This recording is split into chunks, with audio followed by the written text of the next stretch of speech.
I got the cheapest telephoto zoom lens from Amazon. 95 euros or $99. And to be honest, quite a crazy prices for a telephoto zoom lens. And I mean, I have quite low expectations for this lens, but still, what if this is a gold find? So, we're gonna judge this lens by these three criteria: the build quality, image quality, and usability. And the most interesting part of this video is this review is gonna be honest!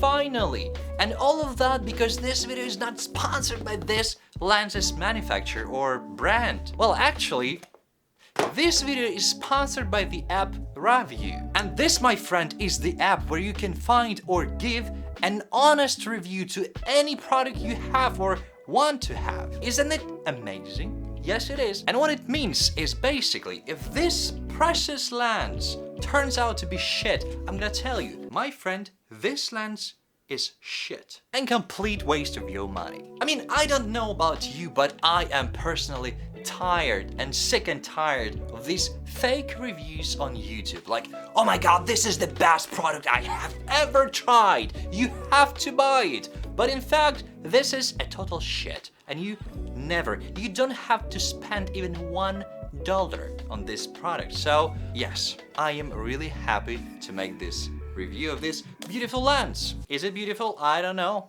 We will see. No spoilers. Well, enough of these sponsorships. Let's dive into our adventure of understanding if this lens is shit or not. And first thing first, build quality. And to be honest, this is definitely not the best quality in the world. Is it good enough for a $99 lens though?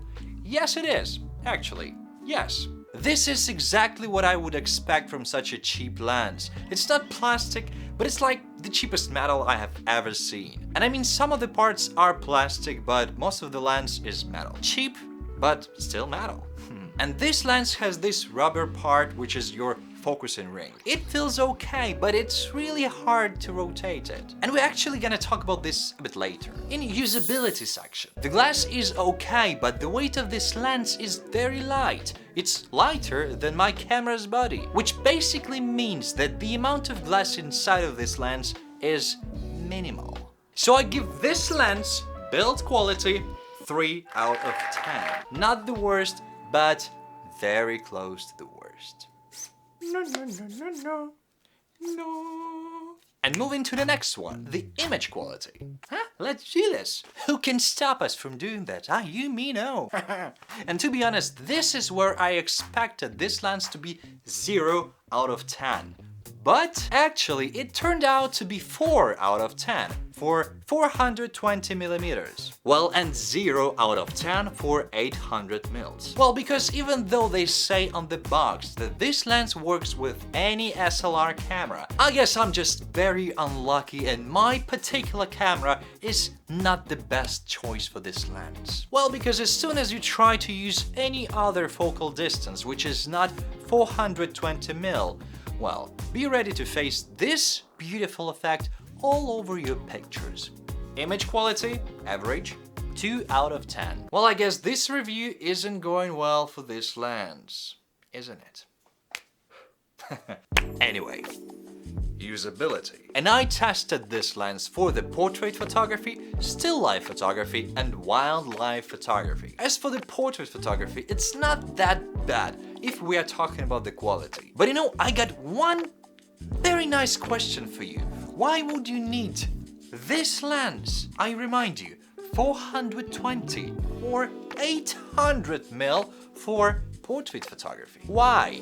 Are you a maniac? Are you crazy? You have some mental issues? What is the reason? What the fuck? I mean, you could easily get one of the retro lenses for the same price and get much better results with much better quality and usability. Okay, if we are talking about the still life photography, like nature photography, it is better. Slightly, but better. Well, because, you know, sometimes when you want to take a picture of something and you cannot get closer to the subject because it's way too far, you do need a telephoto lens to do that. Like this.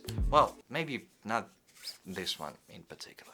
Because as I said before, the image quality at 420mm is fine for $99. But nothing like even close to good quality. I basically cannot see any particular subject in focus, even though I even tried to use my tripod to minimize the camera shaking. And I'm aware that I suck as a wildlife photographer. I've never done that, that was my first time ever. But once again, the image quality and sharpness are extremely bad. Especially when it comes to the image stabilization, zero, none, non-existent. Crazy. And what makes things even harder is this focusing ring, or in our case, it's more like a donut. It goes really hard, and since this lens doesn't have any autofocus, it's almost not possible to quickly change the focus. Is it good? No, it's terrible. It's extremely bad. And to be honest, I would love to say that this focusing donut is the worst part about this beautiful lens, but I would lie. Because the worst part of this lens is the zoom itself. Yeah, because in order to zoom this lens, you need to unlock this ring here, pull the lens and stop where you need. But be very careful, because if you pull too hard, you risk to do this. So if you're planning to take some pictures of a fast-moving object like a bird or anything that people with such lenses typically take pictures of, well, this is not your day. I'm very sorry. And just like that, usability, 2 out of 10. I think it's time to sum it up. If your main goal is to have a telephoto zoom lens 420mm to 800mm, your budget is $100 and you don't give a shit about the image quality, this lens is perfect choice for you. This is the best. Great. Take it. Just take it. I can sell it for 50. Call me. Write me an email. Send me an owl. But if you care, at least slightly care about the image quality and your budget is more than $100, this is a complete waste of your money. This lens is a piece of shit. An overall score we have 7 out of 30. Pathetic. Well, in my personal opinion, this lens, as I have already mentioned, is a waste of money. Because most likely you will not use this lens for portrait photography. It is terribly bad for wildlife photography, and the same goes for the still life photography. And I would definitely recommend you to explore the vintage and retro lenses instead. Most likely, yes, you will spend a little bit more money, but at least you will have something to work with. Very good decision. Alright, I think that's it, my friends. Let me know what you think about this kind of content, and if you like this, go and visit Raviewapp, so these guys will send me more of these items, so I will test them and show it to you. Maybe we can find some gold finds together.